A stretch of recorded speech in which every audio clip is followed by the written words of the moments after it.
ദൈവതിരുനാമത്തിന് മഹത്വമുണ്ടാകട്ടെ. ഇന്ന് ഞാൻ നിങ്ങളുടെ മുൻപാകെ വന്നിരിക്കുന്നത് മറ്റൊരു യേശു എന്ന വിഷയവുമായിട്ടാണ്. മറ്റൊരു യേശു എന്ന് വെച്ചാൽ എന്താ അർത്ഥം? നമ്മുടെ രക്ഷകനായ യേശു അല്ല.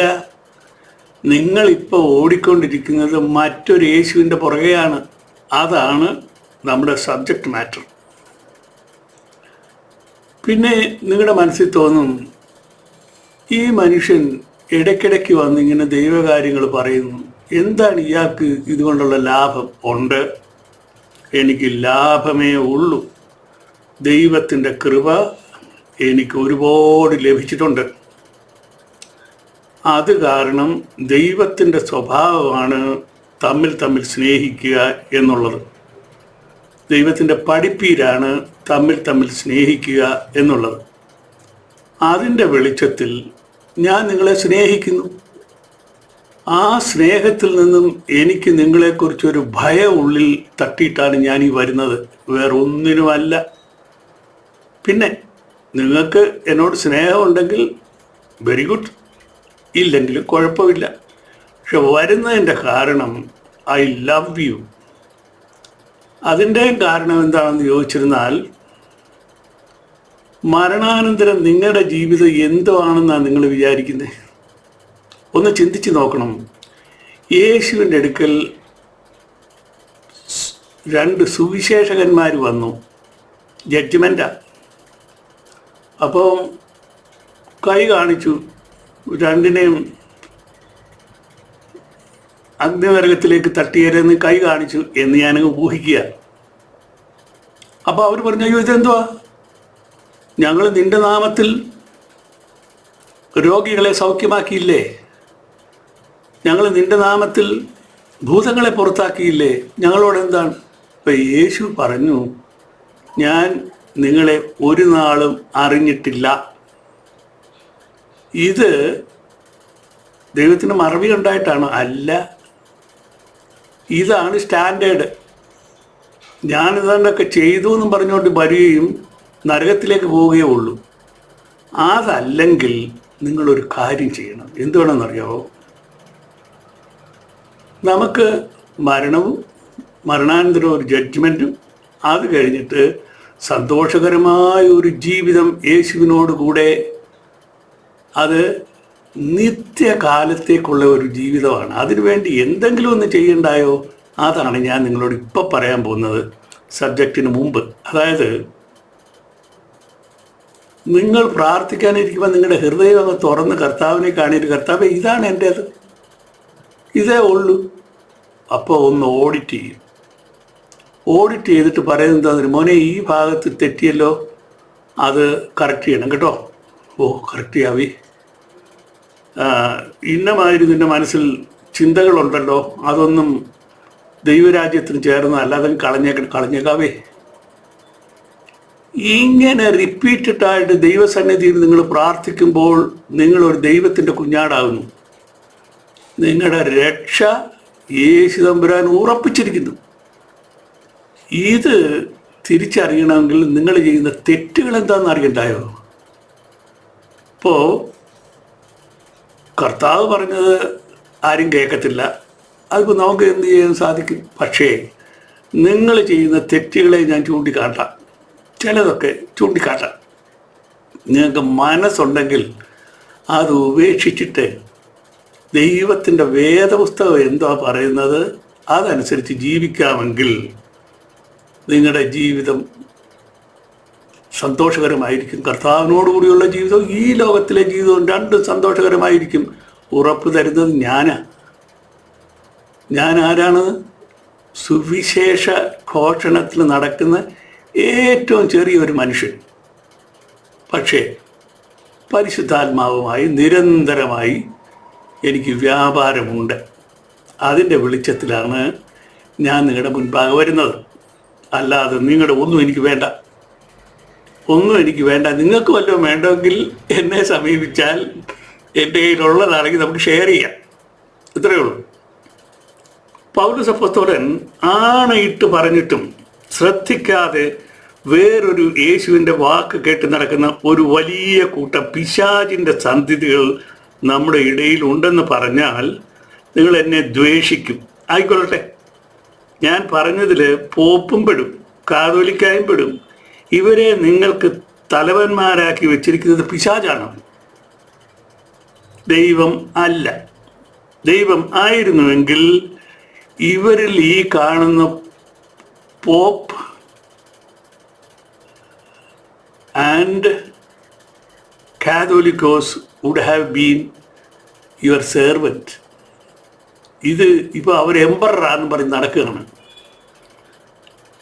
ഇവരെ നിങ്ങൾക്ക് തലവന്മാരാക്കി വെച്ചിരിക്കുന്ന പിശാചത്രയെ പരീക്ഷിക്കണമെങ്കിൽ ഞാൻ 3 ലിറ്റ്മസ് ടെസ്റ്റ് കാണിച്ചു തരാം. നിങ്ങളുടെ കുറ്റം എന്താണെന്ന് കാണിച്ചു തന്നിരുന്നാൽ നിങ്ങളത് കറക്റ്റ് ചെയ്യുകയാണെന്നുണ്ടെങ്കിൽ നിങ്ങൾ കർത്താവിനോട് കൂടെ വാസം ചെയ്യുന്നുള്ളത് ഉറപ്പിച്ച് ഞാൻ പറഞ്ഞു കഴിഞ്ഞ കാര്യമല്ലയോ? കേട്ടാട്ടെ, 3 ലിറ്റ്മസ് ടെസ്റ്റ് ഞാൻ നിങ്ങൾക്ക് തരാം. സിമ്പിളായിട്ടുള്ളതാണ്.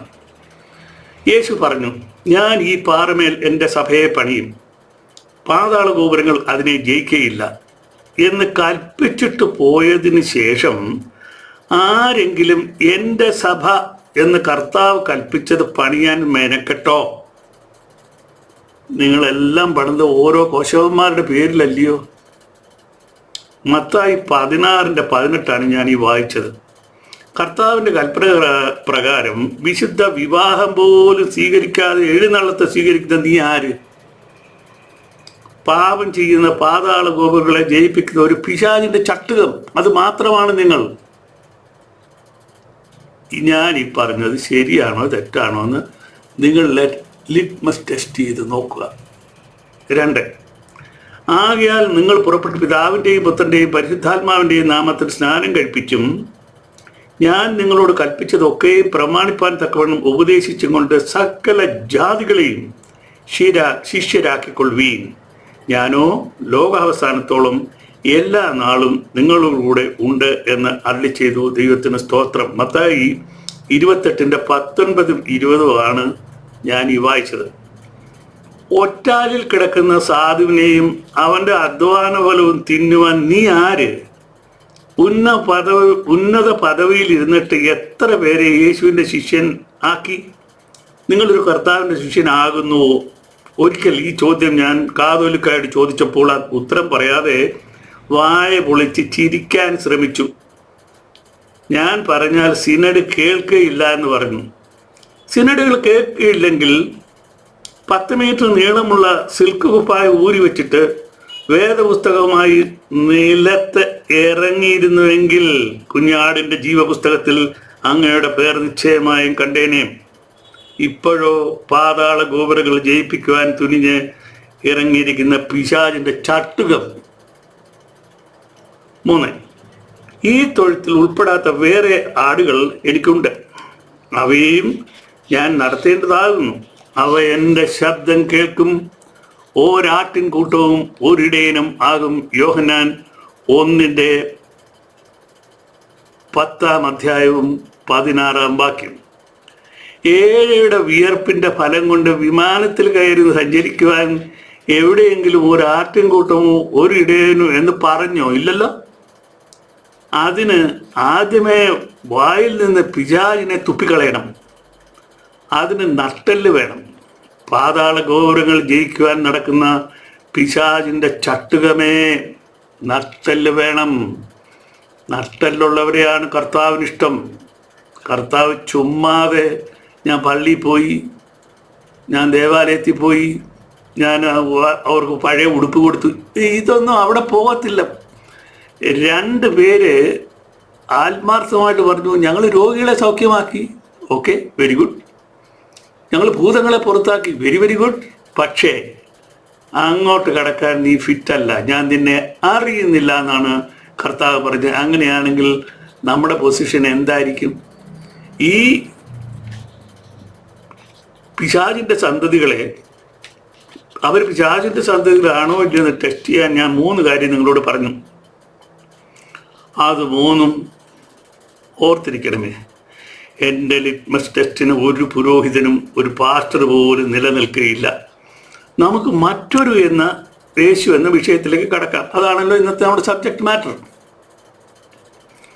2 Corinthians 11:4 ഒരുത്തൻ വന്ന് ഞങ്ങൾ പ്രസംഗിക്കാത്ത മറ്റൊരു യേശുവിനെ പ്രസംഗിക്കുകയോ നിങ്ങൾക്ക് ലഭിക്കാത്ത വേറൊരു ആത്മാവെങ്കിലും നിങ്ങൾ കൈക്കൊള്ളാത്ത വേറൊരു സുവിശേഷമെങ്കിലും ലഭിക്കുകയോ ചെയ്യുമ്പോൾ നിങ്ങൾ പൊറുക്കുന്നത് ആശ്ചര്യം. കർത്താവേ, സ്പഷ്ടമായിട്ട് പഠിപ്പിച്ചു. ഞാൻ ഒരു ചെറിയ മനുഷ്യനാണെന്ന് പറഞ്ഞില്ല, ഞാൻ നിങ്ങളോട് പറഞ്ഞതെല്ലാം സത്യമാണ്. വേദപുസ്തകത്തിലെ സത്യം. വരവണ്ണം ഇടത്തോട്ടോ വലത്തോട്ടോ ഞാൻ മാറിയില്ല. ആ രീതിയിൽ എത്രയോ ഉന്നതമായ രീതിയിൽ പൗലോസ് പഠിപ്പിച്ചിട്ട് പറയുകയാണ്, ഞാൻ പഠിപ്പിച്ചു ഒന്നും കേൾക്കാതെ സുവിശേഷമെങ്കിലും നിങ്ങളോട് വന്ന് വേറൊരുത്തിന് എന്തെങ്കിലും ഒന്ന് പറഞ്ഞാൽ അത് നിങ്ങൾ പൊറുക്കുന്നത് ആശ്ചര്യം. നമ്മൾ വിശുദ്ധ വേദപുസ്തകത്തിന് വിപരീതമായി ഏതവൻ എന്ത് പറഞ്ഞാലും അവൻ നിഷ്പ്രഭനാണ്, അവൻ പിശാചിൻ്റെ ആളാണ്. അതല്ലാതെ ഇതിൻ്റെ രണ്ടിനും നടുക്ക് ഒന്നില്ല. യേശുവിൻ്റെ മുൻപാകെ ന്യായവതിക്ക് നിൽക്കുമ്പോൾ ഇടത്തോട്ടോ വലത്തോട്ടോ രണ്ടിനും നടുക്കൊന്നില്ല. അത് ഓർത്തിരിക്കണം. ഇങ്ങനെയുള്ളവർ കള്ള അപ്പോസ്തലന്മാർ, കപട വേലക്കാർ, ക്രിസ്തുവിൻ്റെ അപ്പോസ്തലന്മാരുടെ വേഷം ധരിക്കുന്നവരത്രേ. അത് ആശ്ചര്യവുമല്ല. സാത്താൻ താനും വെളിച്ചബുദ്ധൻ്റെ വേഷം ധരിക്കുന്നുവല്ലോ. ഈ സാത്താൻ നിങ്ങളെ എല്ലാവരെയും വഞ്ചിച്ചു. എങ്ങനെ? സർപ്പം ഹവ്വായെ വഞ്ചിച്ചതുപോലെ. അവൾ വ്യഭിചാരമാണ് ചെയ്തതെന്ന് അറിഞ്ഞില്ല. ദൈവം വെളിപ്പെടുത്തുന്നവരെ അവളുടെ മകൻ സാത്താൻ്റെ സന്തതിയെന്ന് അവൾ അറിഞ്ഞില്ല. എൻ്റെ latent thumb impression of God പുറത്തിറങ്ങുന്നത് വരെ നിങ്ങൾ പറഞ്ഞു നടന്നു ഹവ്വ പഴം തിന്ന് ഗർഭിണിയായി എന്നല്ലേ. പഴം തിന്നാൽ ആരെങ്കിലും ഗർഭിണിയാവുമോ? അത് പിശാചി നിങ്ങളെ പഠിപ്പിച്ചതാ, വേദപുസ്തകമല്ല. അല്ല, വ്യഭിചാരം ചെയ്ത് ഗർഭിണിയായി നിങ്ങൾ ഭോഷന്മാരെന്ന് ഞാൻ പറഞ്ഞാൽ വിശുദ്ധ വേദപുസ്തക പ്രകാരം ഞാൻ ശിക്ഷയ്ക്ക് യോഗ്യനാകും. എന്നാൽ മൊണ്ണക്കുഞ്ഞുങ്ങളെന്ന് പറഞ്ഞാൽ ഇപ്പോഴത്തെ കാലാവസ്ഥയിൽ കുഴപ്പമില്ല. ആരെയും പേരെടുത്തോ സ്ഥാനപ്പേരെടുത്തോ കുറ്റക്കാർ ആക്കരുതെന്ന് എൻ്റെ ഭാര്യ എനിക്ക് നിർദ്ദേശം തന്നിട്ടുണ്ട്. എന്നാൽ അതിനെ മാത്രമാണ് പരിശുദ്ധാത്മാവ് എന്നെ അയച്ചിരിക്കുന്നത്. പോപ്പ് ചക്രവർത്തിയും കാതോലിക്ക ചക്രവർത്തിയും വിളിച്ച ദൂതൻ്റെ വേഷം ധരിച്ച കപട വേലക്കാരാകുന്നു എന്ന് ഞാൻ പറയുന്നത് ആർക്കും പിടിച്ചില്ല. ഉദാഹരണം ഇല്ലാതെ പറഞ്ഞാൽ എങ്ങനെ മനസ്സിലാകും?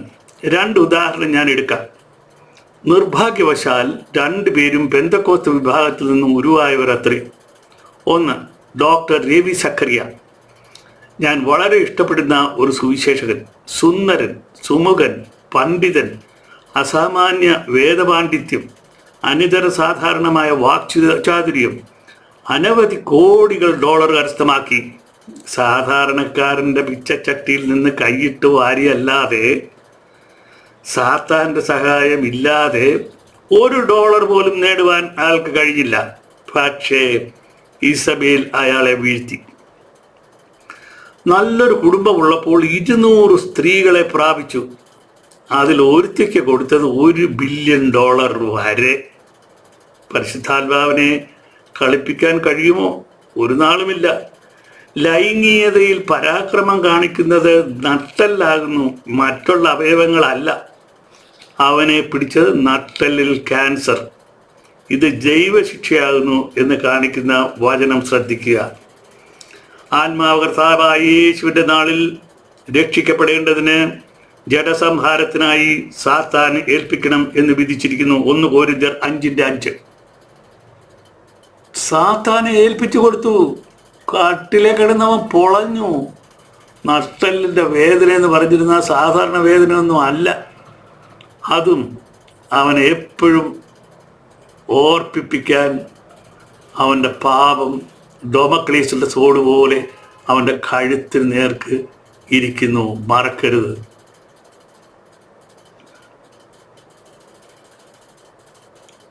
ദൈവം വീണത് കണ്ടോ? വേറൊരിക്കലും ഒരു കാതോലിക്ക ഒരു വശം തളർന്ന് വീണ് കിടന്നത് വിസ്മരിക്കരുത്. അതും ഇസബേൽ വീഴ്ത്തിയത് അത്രേ. മറ്റൊരിക്കൽ WCCയുടെ പ്രസിഡന്റായിരുന്ന ബിഷപ്പ് ഒരു വശം തളർന്നു. ക്യാൻസറും പിടിച്ചിട്ട് ജർമ്മനിയിൽ ചികിത്സിച്ചിട്ടും നിലംപരിയായില്ലേ? അത് വീഴ്ത്തിയത് സാത്താൻ നേരിട്ട്. എൻ്റെ ഡയബോളിക് ടൂൾ ഒരു വട്ടം കൂടി വായിക്കണം. ആത്മാവ് കർത്താവായ യേശുവിൻ്റെ നാളിൽ രക്ഷിക്കപ്പെടേണ്ടതിന് ജഡസംഹാരത്തിനായി സാത്താൻ ഏൽപ്പിക്കണം എന്ന് വിധിച്ചിരിക്കുന്നു.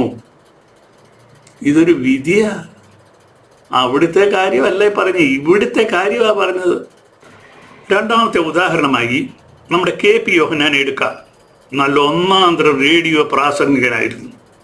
പണത്തിന് പിറകെ പോയി പൗരോഹിത്യ വേഷത്തെ തെറി പറഞ്ഞ് നടന്ന യോഹന്നാൻ പുരോഹിതനല്ല, ബിഷപ്പ് തന്നെയായി. അതിൻ്റെ വില 1 കോടി. KP യോഹന്നാൻ്റെ ഒരു രോമത്തിൻ്റെ വില എത്രയോ കോടി. ഈ രോമം വാങ്ങിയ ബിഷപ്പ് ഇപ്പോൾ എവിടെ? പണം ദൈവമക്കളെ കബളിപ്പിച്ചുണ്ടാക്കിയത്. വാഹനം ഇടിപ്പിച്ച് കൊന്നുകളഞ്ഞു. വീഴ്ത്തിയതാര്? മാമോൻ എന്ന പിശാച്.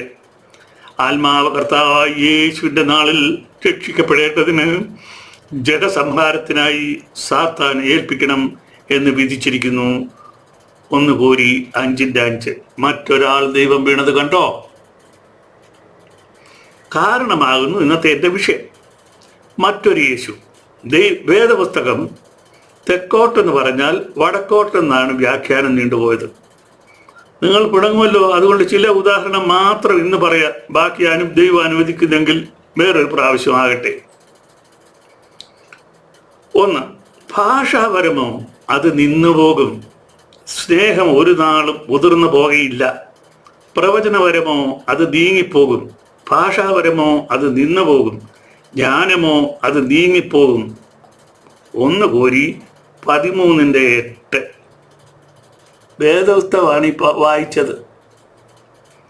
കേൾക്കുന്നവർക്ക് കൃപ ലഭിക്കേണ്ടതിന് ആവശ്യം പോലെ ആത്മീക വർധനയ്ക്കായി നല്ല വാക്കല്ലാതെ ആകാത്തതൊന്നും നിങ്ങളുടെ വായിൽ നിന്നും പുറപ്പെടരുത്. ദൈവത്തിൻ്റെ പരിശുദ്ധാത്മാവിനെ ദുഃഖിപ്പിക്കരുത്. അവനാലല്ലോ നിങ്ങൾക്ക് വീണ്ടെടുപ്പ് നാളിനായി മുദ്രയിട്ടിരിക്കുന്നത്. എഫേസ്യർ 4:29-30 ഞാൻ വായിച്ചത്. അതുപോലെ നിങ്ങൾ നാവ് കൊണ്ട് തെളിവായ വാക്ക് ഉച്ചരിക്കാഞ്ഞാൽ സംസാരിക്കുന്നത് എന്തെന്ന് എങ്ങനെ അറിയും? നിങ്ങൾ കാറ്റിനോട് സംസാരിക്കുന്നവർ ആകുമല്ലോ. 1 കോരി 14:9. വ്യാഖ്യാനി ഇല്ലാഞ്ഞാൽ അന്യഭാഷക്കാരൻ സഭയിൽ മിണ്ടാതെ തന്നോടും ദൈവത്തോടും സംസാരിക്കട്ടെ. 1 കോരി 14:28. അതുകൊണ്ട് അന്യഭാഷകൾ അടയാളമായിരിക്കുന്ന വിശ്വാസികൾക്കല്ല, അവിശ്വാസികൾക്കത്രേ. നിങ്ങൾ അവിശ്വാസിയാണോ? എടുത്തെടുത്ത് ഞാൻ ചോദിക്കാൻ ആഗ്രഹിക്കുന്നു. നിങ്ങൾ അവിശ്വാസിയാണെങ്കിൽ നിങ്ങൾ അന്യഭാഷ പറഞ്ഞോ. സുബോധമില്ലാതെ അന്യഭാഷ പറയുന്നവർ എല്ലാം അവിശ്വാസികളാകുന്നു എന്ന് വേണമോ നാം ധരിക്കേണ്ടത്?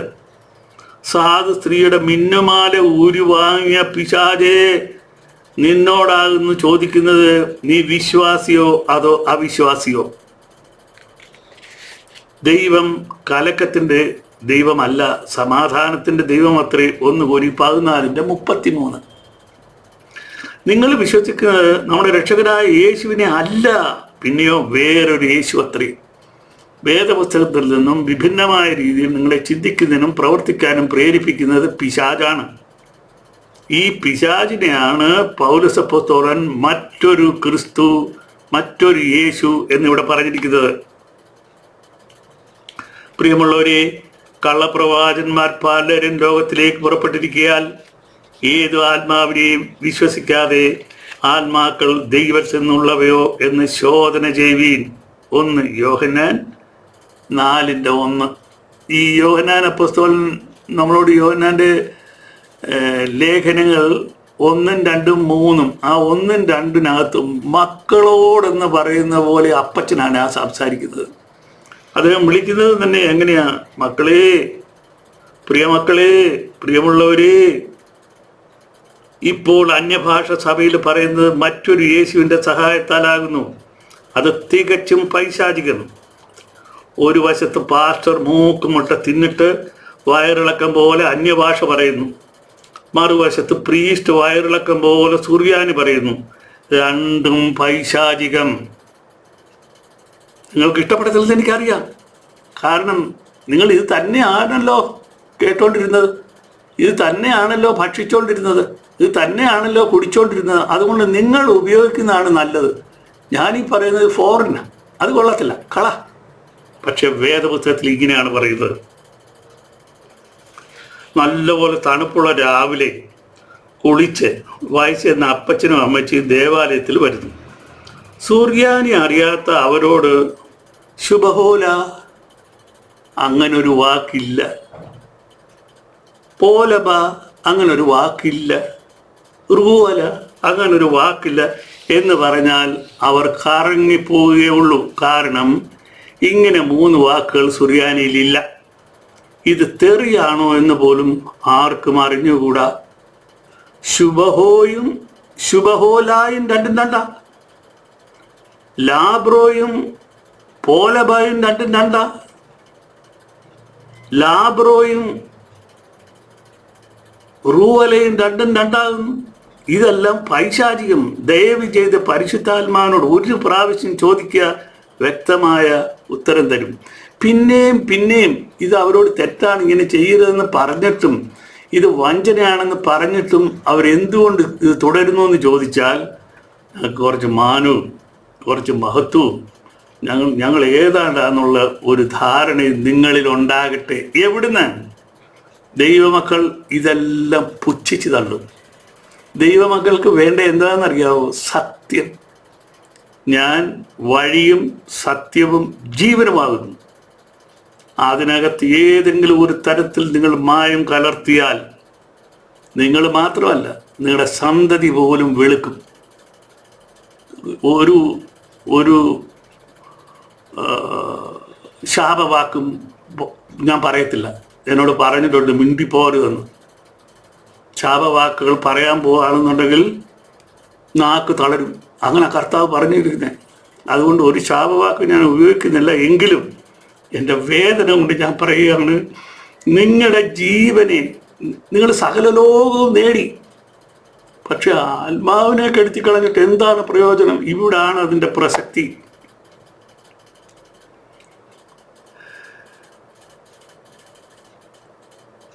മറ്റൊരു യേശുവിനെ അനുസരിക്കുന്നവർ യഹോവ പറഞ്ഞാലും കേൾക്കുകയില്ല. ഞാൻ അവരിൽ വസിക്കുകയും അവരുടെ ഇടയിൽ നടക്കുകയും ചെയ്യും. ഇത് ഈ വിഷയത്തിലെ രണ്ടാമത്തെ കാര്യമാണ് ഞാനിപ്പോൾ പറയുന്നത്. മറ്റൊരു യേശുവിനെ അനുസരിക്കുന്നവർ യഹോവ പറഞ്ഞാൽ കേൾക്കുകയില്ല. ഞാൻ അവരിൽ വസിക്കുകയും അവരുടെ ഇടയിൽ നടക്കുകയും ചെയ്യും. ഞാൻ അവർക്ക് ദൈവവും അവരെനിക്ക് ജനവും ആകും എന്ന് ദൈവം അരുളി ചെയ്തിരിക്കുന്നുവല്ലോ.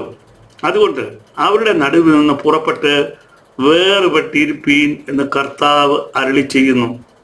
അശുദ്ധമായതൊന്നും തുടരുത്. എന്നാൽ ഞാൻ നിങ്ങളെ കൈക്കൊണ്ട് നിങ്ങൾക്ക് പിതാവും നിങ്ങൾ എനിക്ക് പുത്രന്മാരും പുത്രിമാരും ആയിരിക്കും എന്ന് സർവശക്തനായ കർത്താവ് അരുളി ചെയ്യുന്നു. 2 കോരി 6:16-17. ദൈവമക്കളെ, നിങ്ങൾ ശ്രദ്ധയോടെ കേൾക്കണമേ. ഇത് തടഞ്ഞിട്ട് പന്നിയിറച്ചി തിന്നുക. വചനാലംഘനത്തിന് കണ്ട ഭാഗം അതിലും രസം. വലിയ പാസ്റ്റർമാര് എപ്പോഴും കോട്ടി നടക്കുന്ന ഒരു സംഗതിയാണ്, പത്രോസേ എഴുന്നേറ്റ് അറുത്ത് തിന്നുക എന്നൊരു ശബ്ദമുണ്ടായി. അതിന് പത്രോസ് ഒരിക്കലും പാടില്ല കർത്താവേ, മലിനമോ അശുദ്ധമോ ആയതൊന്നും ഞാൻ ഒരു നാളും തിന്നിട്ടില്ലല്ലോ.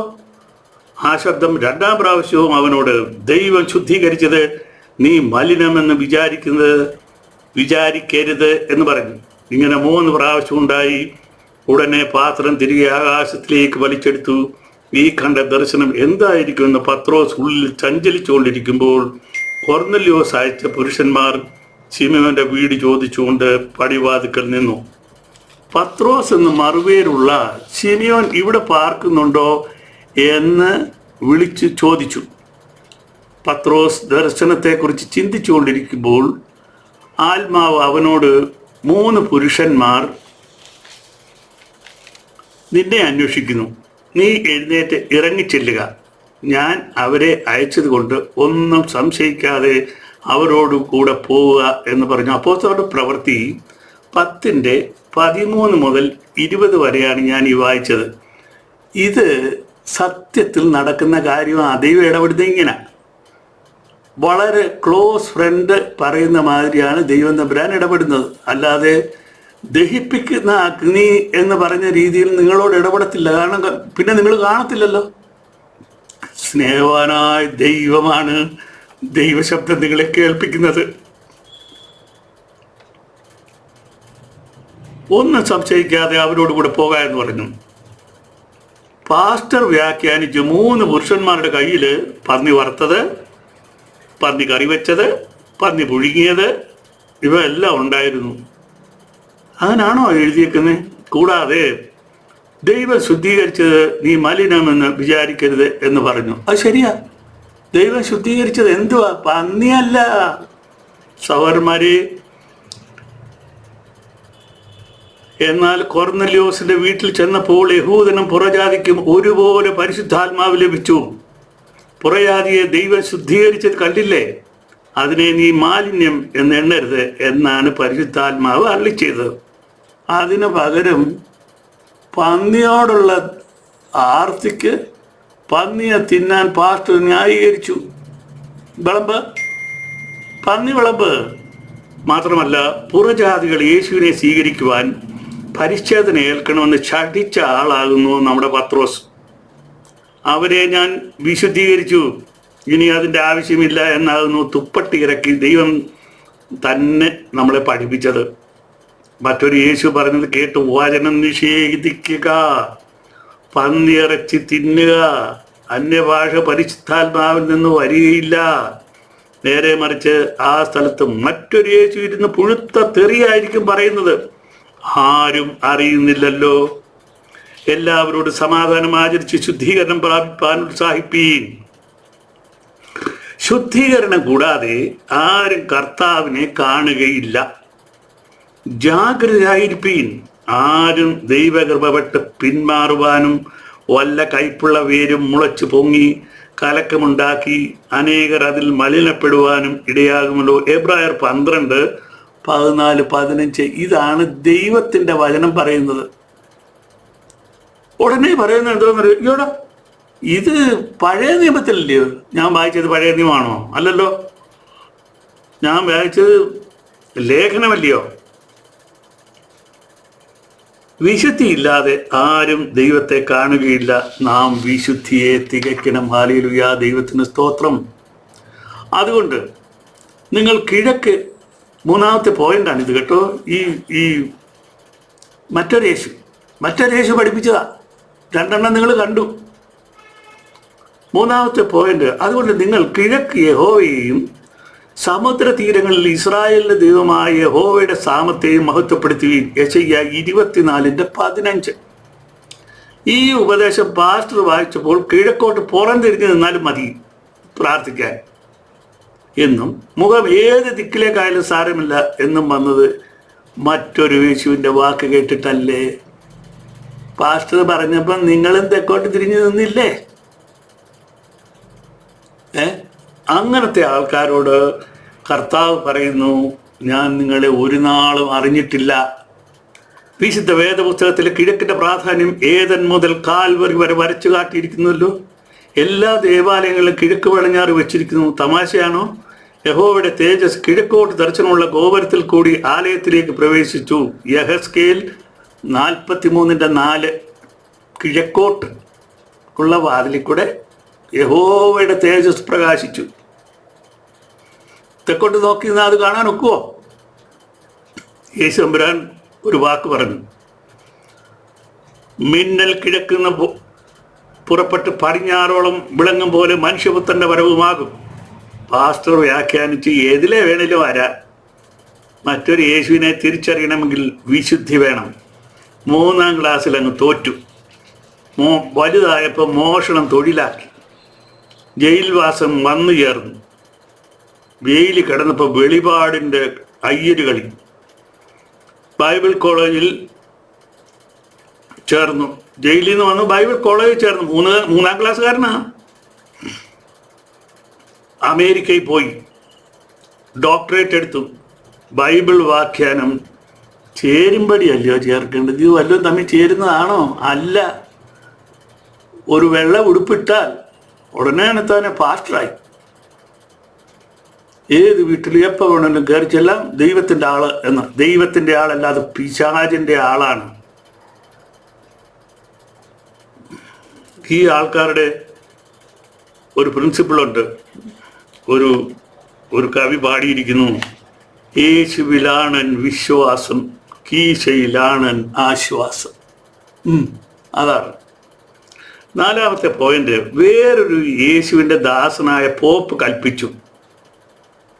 പോപ്പിനെയും കാതോലിക്കായും ഒന്നും പറയരുത്, അവർ കൊല്ലിക്കും. എന്നെ കൊല്ലിക്കാനൊക്കത്തില്ല.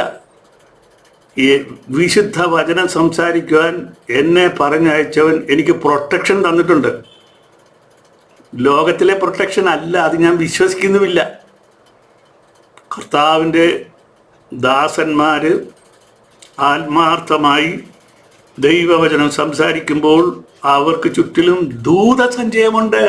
അവരെ ആർക്കും ഒന്നും ചെയ്യാനൊക്കത്തില്ല.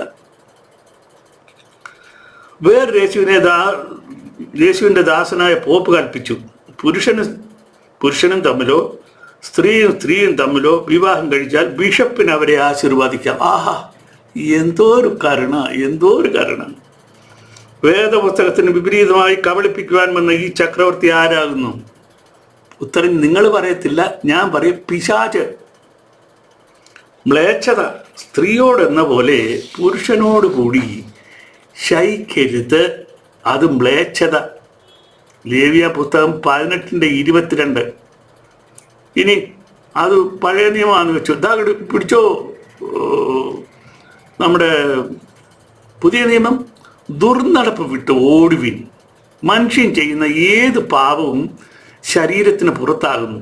ദുർനടപ്പുകാരനോ സ്വന്തം ശരീരത്തിന് വിരോധമായി പാപം ചെയ്യുന്നു. 1 കോരി 6:18.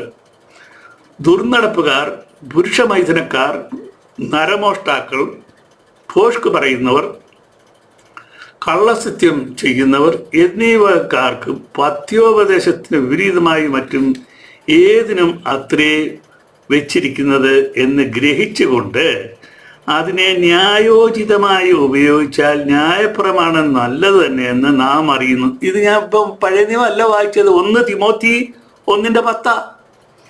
എന്ത് പറഞ്ഞിരുന്നാലും ഈ കൂട്ടർ പറയും അത് പഴയ നിയമമല്ലയോ.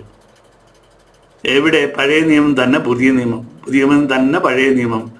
ഒരു വ്യത്യാസം മാത്രമേ ഉള്ളൂ, രക്തബലി നിർത്തിക്കളഞ്ഞു. അതിൻ്റെ ആവശ്യമില്ല. കാരണം നമ്മുടെ കർത്താവ് യേശു ക്രിസ്തുവിൻ്റെ രക്തബലി നടന്നില്ലയോ. That supersedes every sacrifice. We shall not forget that. സ്വന്തം പുത്രനെ, പാപം ചെയ്യാത്ത പുത്രനെ പാപികളുടെ തലവനാക്കി നിഷ്ഠൂരമായ രീതിയിൽ കൊലപ്പെടുത്തി. എന്തിനാണെന്നറിയാവോ? നമ്മുടെ പാപം കഴുകിക്കളയുന്നതിന് വേണ്ടി. അതുകൊണ്ട് ദൈവം അവരെ അപമാന രാഗങ്ങളിൽ ഏൽപ്പിച്ചു. അവരുടെ സ്ത്രീകൾ സ്വാഭാവിക ഭോഗത്തെ സ്വാഭാവിക വിരുദ്ധമാക്കി കളഞ്ഞു. സ്ത്രീകൾ ഭർത്താവിൻ്റെ കൂടെ അല്ല, സ്ത്രീകളുമായിട്ടാ. പുരുഷൻ ഭാര്യയുമായിട്ടല്ല, വേറൊരു പുരുഷനുമായിട്ടാ. അതുകൊണ്ട് പുരുഷന്മാർ സ്വാഭാവിക സ്ത്രീഭോഗം വിട്ട് അന്യോന്യം കാമം ജ്വലിച്ച ആണോട് ആൺ അവലക്ഷണമായത് പ്രവർത്തിച്ചു. ഇങ്ങനെ അവർ തങ്ങളുടെ വിഭ്രമത്തിന് യോഗ്യമായ പ്രതിഫലം തങ്ങളിൽ തന്നെ പ്രാപിച്ചു. റോമർ 1:26-27 വായിച്ച്. പഴയ നിയമമല്ല കേട്ടോ, ഇത് പഴയ നിയമമാകുന്നു. പാസ്റ്ററെ, വേറൊരു യേശു, അതായത് അന്തിക്രിസ്തു പഠിപ്പിച്ചതും രക്ഷകനായ യേശു പഠിപ്പിച്ചതും തമ്മിൽ ഇമ്മിണി വ്യത്യാസമുണ്ട്. വിശുദ്ധി വേണം. നിർഭാഗ്യവശാൽ പോപ്പിനതില്ല. പറയുന്നത് ആരാ? ഞാൻ ദൈവദാസന, ഏറ്റവും ചെറിയ ദൈവദാസന. നിങ്ങൾക്ക് എന്നെ ഉപദ്രവിക്കണോ? ശ്രമിച്ചു നോക്ക്. ഞാൻ ആശ്രയിക്കുന്ന എൻ്റെ കർത്താവിലാണ്. രാത്രിയിൽ നിങ്ങൾ എനിക്ക് വല്ലതും പാര വെക്കാൻ പോവുകയാണെന്നുണ്ടെങ്കിൽ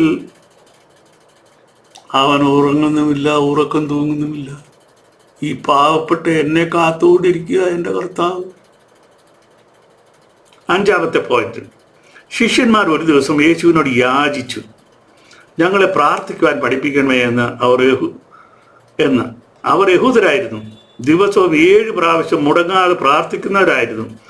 അങ്ങനെയുള്ളവർക്ക് യേശുവിൻ്റെ പ്രാർത്ഥന ചോദിച്ചു വാങ്ങുവാൻ തോന്നി.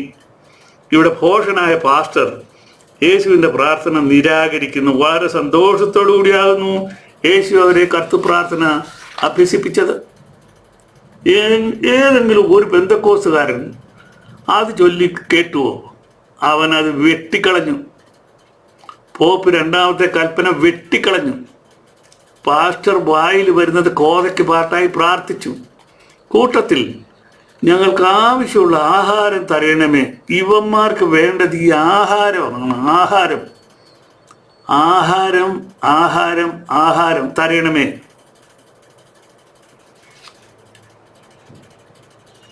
ഇത് നിങ്ങൾക്ക് എവിടുന്ന് കിട്ടി?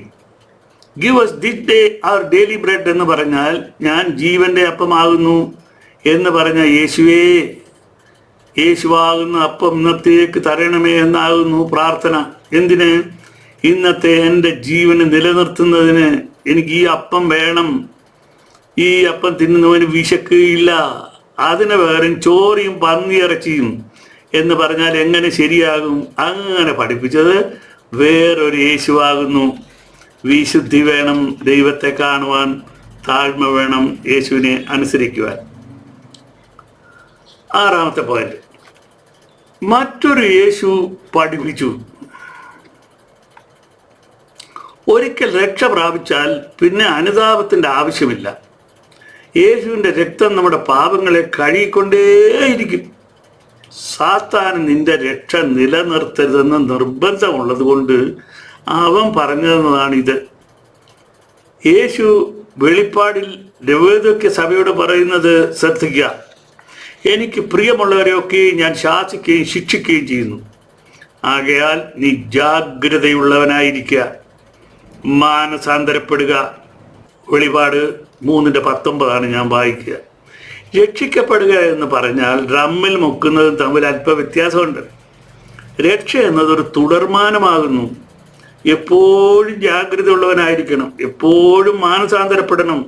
വേല ചെയ്യാതെ അന്യന്റെ അധ്വാന ഫലം തിന്ന് അസത്യം പറഞ്ഞ് അവൻ്റെ രക്ഷയെ മുടക്കുന്നത് നിർത്തുക. അത് വേറൊരു യേശുവിൻ്റെ ഉപദേശം. ഇതുകൂടെ ഈ 7-ാമത്തെ പോയിന്റിലൂടെ പറഞ്ഞിട്ട് ഞാൻ ഇന്നത്തേക്ക് നിർത്താം. നിങ്ങളോട് ദൈവവചനം പ്രസംഗിച്ച് നിങ്ങളെ നടത്തിയവരെ ഓർത്തുകൊള്ളുവീൻ, അവരുടെ ജീവാവസാനം ഓർത്ത് അവരുടെ വിശ്വാസം അനുകരിപ്പീൻ. എബ്രായർ 13:7. ഇങ്ങനൊന്ന് പെന്തക്കോസ്ത് സഭയിലില്ല. എന്താണെന്നറിയാവോ? അവർ പഠിപ്പിച്ചു, മരിച്ചവരും മൗനതയിലിറങ്ങിയവരും ആരും യഹോവയെ സ്തുതിക്കുന്നില്ല എന്ന് പറഞ്ഞാൽ എന്താണ്? ആത്മാവിൽ മരിച്ചവർ, അവർ മരിച്ചവരാ, അവരുടെ കാര്യമല്ല ഈ പറഞ്ഞത്. നാമോ ഇന്ന് മുതൽ എന്നേക്കും യഹോവയെ വാഴ്ത്തു എന്ന് പറഞ്ഞാൽ എന്താ അർത്ഥം? എന്നേക്കും എന്ന് പറഞ്ഞാൽ നാളെയോ മറ്റന്നാളോ വരെ അല്ല, മരിക്കുന്നിടം വരെ അല്ല. യഹോവയെ സ്തുതിപ്പീൻ. സങ്കീർത്തനം 115:17-18 ഞാൻ വായിച്ചത്. മരിച്ച വിശ്വാസികൾ ക്രിസ്തുവിൽ ജീവിച്ചിരിക്കുന്ന വിശുദ്ധന്മാർ തന്നെ. അവരോട് സമ്പർക്കം അരുത്. പല സഭകളിലും, പ്രത്യേകിച്ച് ഞാൻ എടുത്തു പറയും, ഓർത്തഡോക്സ് സഭയിലും കത്തോലിക്ക സഭയിലും മരിച്ചവരോട് സമ്പർക്കമുണ്ട്. അതെന്തുവാണെന്നറിയാമോ? Spiritism. It's a great sin. You will not survive that. അത് ദൈവം ക്ഷമിക്കുകയില്ല. പരിശുദ്ധാത്മാവിന് എഗൻസ്റ്റ് ആയിട്ടുള്ള ഒരു പാപമാണത്. സമ്പർക്കം പുലർത്താൻ നിങ്ങളോട് ആര് പറഞ്ഞു? അത് സ്പിരിറ്റിസമാണ്. എന്നാൽ അവരുടെ നല്ല വഴി നമുക്കും അനുകരിക്കാം. അവരുടെ ജീവാവസാനം എന്ന് പറഞ്ഞാൽ അവർ നിദ്ര പ്രാപിച്ചവർ എന്ന് തന്നെ നാം മനസ്സിലാക്കണം. അവർ ക്രിസ്തുവിൽ മറഞ്ഞിരിക്കുന്നു എന്ന് പറഞ്ഞാൽ ദൈവത്തിൽ മറഞ്ഞിരിക്കുന്നു. കൊലോസ്യ ലേഖനം 3:3 നിങ്ങളൊന്ന് വായിക്കണമേ. നിനക്ക് മറഞ്ഞിരിക്കുന്നു, ദൈവത്തിനൊന്നും മറഞ്ഞിരിക്കുന്നില്ല. ഇവിടെ മറ്റൊരു യേശു പാസ്റ്ററെ പഠിപ്പിച്ചു, ഈ പറഞ്ഞിരിക്കുന്നത് പുരോഹിതന്മാരെ കുറിച്ചും പാസ്റ്റർമാരെ കുറിച്ചും ആകുന്നു. അയ്യോ, തെറ്റി.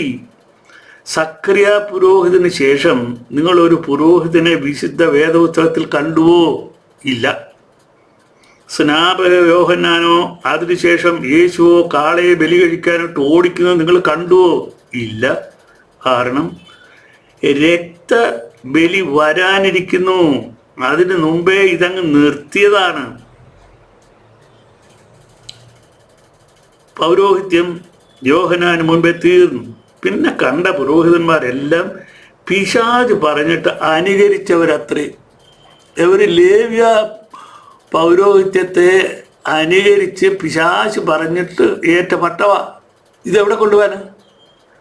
നമ്മളെ സംബന്ധിച്ചിടത്തോളം യേശു ക്രിസ്തു എന്ന മഹാപുരോഹിതൻ അല്ലാതെ വേറൊന്നില്ല. ഇത് നിങ്ങളോട് ഞാൻ എങ്ങനെ പറഞ്ഞാലും നിങ്ങൾക്ക് രുചിക്കുകയില്ല. അവരും വിശുദ്ധ ബോധവസ്തുവുമായി ഒരു ബന്ധവുമില്ല. അവർ എല്ലാവരും വേറൊരു യേശുവിൻ്റെ പുരോഹിതന്മാരത്രേ. അതാകുന്നു അവർ ശമ്പളം വാങ്ങുന്നത്, അതിലും കൂടുതൽ കിമ്പളം വാങ്ങുന്നത്. ഇതിലും തമാശ പാസ്റ്റർ എന്നുള്ളതാകുന്നു. വിശുദ്ധ വേദപുസ്തകത്തിലെ ഒരേ ഒരു പാസ്റ്റർ മാത്രമേ ഉള്ളൂ, അത് പത്രോസ് ആകുന്നു. ലജ്ജ കൂടാതെ യേശുവിനെ ഞാൻ അറിയുന്നില്ല എന്ന് 3 പ്രാവശ്യം കള്ളസത്യം ചെയ്ത അവനെ തള്ളിക്കളയാൻ യേശു തമ്പുരാൻ തയ്യാറല്ലായിരുന്നു. അവനെ യഥാസ്ഥാനപ്പെടുത്തുന്നതിന് 3 പ്രാവശ്യം പറഞ്ഞു, എൻ്റെ ആടുകളെ മേയ്ക്കുക. അദ്ദേഹം ക്രൂശ് മരണമേറ്റു. അതിനുശേഷം ഒരു പാസ്റ്റർ ഇല്ല. പിന്നെ നിങ്ങൾ പരിശുദ്ധാത്മാവിനോട് യാചിച്ചാൽ ഒരു ദൃശ്യം കാണിക്കും. പെന്തക്കോസ്തലത്തിന് ശേഷം എല്ലാവരും പ്രവാചകന്മാരും പാസ്റ്റർമാരുമായി മാറുവാൻ മറ്റൊരു യേശു സഹായിച്ചു. ഏകദേശം 8 വർഷത്തിന് ശേഷം യേശുവിലായ പൗലോസ് ഇത് കണ്ട് അന്തിച്ചു പോയി. അദ്ദേഹം ചോദിച്ചു, എല്ലാവരും അപ്പോസ്തലന്മാരോ? എല്ലാവരും പ്രവാചകന്മാരോ? എല്ലാവരും ഉപദേഷ്ടകന്മാരോ? എല്ലാവരും വീര്യപ്രവൃത്തികൾ ചെയ്യുന്നവരോ? 1 കൊരിന്ത്യർ 12:29 ഞാൻ വായിച്ചത്. ഇത് ശരിയായി നടത്തുന്നതിന് വേണ്ടിയാണ് അദ്ദേഹം പറഞ്ഞതെന്ന് ഓർക്കണം. ദൈവസഭയിൽ ഒന്നാമത് അപ്പോസ്തലന്മാർ. അപ്പോസ്തലന്മാരെന്ന് പറഞ്ഞാൽ 12 പേരാ. അവർ കടന്നുപോയി. അവരാരെയും അപ്പോസ്തലന്മാരായിട്ട് പിന്നീട് പിന്തുടർച്ച നടന്നിട്ടില്ല. പിന്നെന്താ ഉള്ളതെന്ന് ചോദിച്ചിരുന്നാൽ ശിഷ്യന്മാർ. ഈ അപ്പോസ്തലൻ എന്ന് പറയുന്നതിനുള്ള ക്വാളിഫിക്കേഷൻ വളരെ സ്പെസിഫിക്കാണ്. അത് ശിഷ്യന്മാർക്കില്ല. കാരണം അവർ യേശുവിനെ തൊട്ടോ? ഇപ്പം ഞാൻ കർത്താവിൻ്റെ ശിഷ്യനാണ്, ഞാൻ യേശുവിനെ തൊട്ടോ? യേശുവിനെ ഞാൻ കണ്ടോ? യേശുവിനെ ഞാൻ നോക്കിയോ? എൻ്റെ കൂടെ യേശു ഭക്ഷണം കഴിച്ചോ? ഒരുമിച്ച് ഒരിടത്ത് കിടന്ന് ഉറങ്ങിയോ? ഇല്ലല്ലോ. ഇതൊക്കെ അപ്പോസ്തലന്മാർക്ക് മാത്രമുള്ള ഒരു ക്വാളിഫിക്കേഷനാണ്. അത് ഇത് എഴുതുന്ന കാലത്ത് അതുണ്ടായിരുന്നു. അപ്പോസ്തലനെന്ന് സഭയെ ഭേദ്യം ചെയ്ത കാരണത്താലേ വിളിക്കപ്പെടുവാൻ അല്ലാതെ ഇരിക്കെ അനാഥ പ്രജ പോലെയുള്ള ഞാനും എന്ന് പറയുന്ന പൗലോസ് അപ്പോസ്തലനാണ്. അതിനുശേഷം അപ്പോസ്തലൻ്റെ സ്ഥാനം ആർക്കും കൊടുത്തില്ല. സ്റ്റൈലായിട്ട് ചുമ്മാ ഞാനിപ്പോൾ ആര്? അപ്പോസ്തലൻ. മറ്റവനാരാ? അവനും അപ്പോസ്തലൻ. ഇവനാരാ? ഇവനും അപ്പോസ്തലൻ. മറ്റവനാരാ? അവൻ റെവറൻഡാ. എന്തിൻ്റെ റെവറൻഡ്? ഇതെല്ലാം പാപകർമ്മങ്ങളാകയാൽ ന്യായവധി നാളിൽ യേശുമ്പുരാൻ പറയും, ഞാൻ നിങ്ങളെ അറിയുന്നില്ല. പിന്നെ കാര്യങ്ങൾ ഭംഗിയായിട്ട് നടക്കുന്നതിന് അദ്ദേഹം ഇങ്ങനെ പറയുന്നു, ഓരോരുത്തരെ നിയമിക്കുകയും പിന്നെ വീര്യപ്രവർത്തികളുടെ രോഗശാന്തിയുടെ വരം, സഹായം ചെയ്യുവാനുള്ള വരം, പരിപാലന വരം, വിവിധ ഭാഷാവരം എന്നിവ നൽകുകയും ചെയ്തു. എന്നാൽ 1900 കുരുത്ത 45,000 സഭകളിൽ ആരെയാണ് ദൈവം നിയമിച്ചത്? ഒരുത്തരേയില്ല. എല്ലാം self styled apostle, pastor, bishop എന്ന് വേണ്ട, എന്തുണ്ടോ അതെല്ലാം സെൽഫ് സ്റ്റൈലിലാണ്. അത് ഈ ഡോക്ടറേറ്റ് കിട്ടുന്ന പോലെ അത് കിട്ടത്തില്ല. ഡോക്ടറേറ്റ് കിട്ടുന്നത് പോലെ അത് കിട്ടത്തില്ല. അത് അങ്ങനെ അടിച്ചെടുക്കാനുള്ളതല്ല. മറ്റൊരു യേശുവിനെ വിശ്വസിച്ചാൽ ഇതെല്ലാം കിട്ടും. ആവശ്യം പോലെ കള്ളും പെണ്ണും പണവും കിട്ടും. അത് മറ്റൊരു യേശു. യേശു അവരോട് പറഞ്ഞു തുടങ്ങിയത്, ആരും നിങ്ങളെ തെറ്റിക്കാതിരിക്കാൻ സൂക്ഷിച്ചോളുവീൻ. ഞാനാകുന്നുവെന്ന് പറഞ്ഞുകൊണ്ട് അനേകർ എൻ്റെ പേരെടുത്ത് വന്ന് പലരെയും തെറ്റിക്കും. എന്നാൽ നിങ്ങൾ യുദ്ധങ്ങളെയും യുദ്ധശ്രുതികളെയും കുറിച്ച് കേൾക്കുമ്പോൾ ഭ്രമിച്ചു പോകരുത്. അത് സംഭവിക്കേണ്ടത് തന്നെ. എന്നാൽ അത് അവസാനമല്ല. ജാതി ജാതിയോടും രാജ്യം രാജ്യത്തോടും എതിർക്കും. അവിടെ ഭൂകമ്പവും ക്ഷാമവും ഉണ്ടാകും. ഇത് ഈറ്റുനോവിൻ്റെ ആരംഭമത്രേ. ഞാൻ വായിച്ചത് മർക്കോസ് 13:5 മുതൽ 8 വരെയാണ്. ഞാൻ നിർത്തട്ടെ. കൂടുതൽ ദീർഘിപ്പിച്ചാൽ നിങ്ങൾക്ക് ബോറടിക്കും. ഈ പറഞ്ഞത് എല്ലാം വേദപുസ്തകത്തിന് വിരുദ്ധമായി ദൈവമക്കളെന്ന് പറഞ്ഞ് നടക്കുന്ന പിശാചുക്കൾ അനുകരിക്കുന്നതാണ്. ഇത് നിങ്ങൾ അനുകരിക്കരുത്. നിങ്ങൾ വിശുദ്ധരാകുന്നു. നിങ്ങൾ വിശുദ്ധിയെ തികച്ച് നിർത്തേണ്ടവരാകുന്നു. കർത്താവിൻ്റെ വരവിങ്കൽ നിങ്ങൾ ഒരുക്കമുള്ളവരായിരിക്കണം. അതിന് ദൈവത്തിൻ്റെ പരിശുദ്ധാത്മാവ് നിങ്ങളെ സഹായിക്കട്ടെ എന്ന് പ്രാർത്ഥിച്ചുകൊണ്ട് ഞാൻ വിരമിക്കുന്നു. ദൈവം നിങ്ങളെ അനുഗ്രഹിക്കട്ടെ.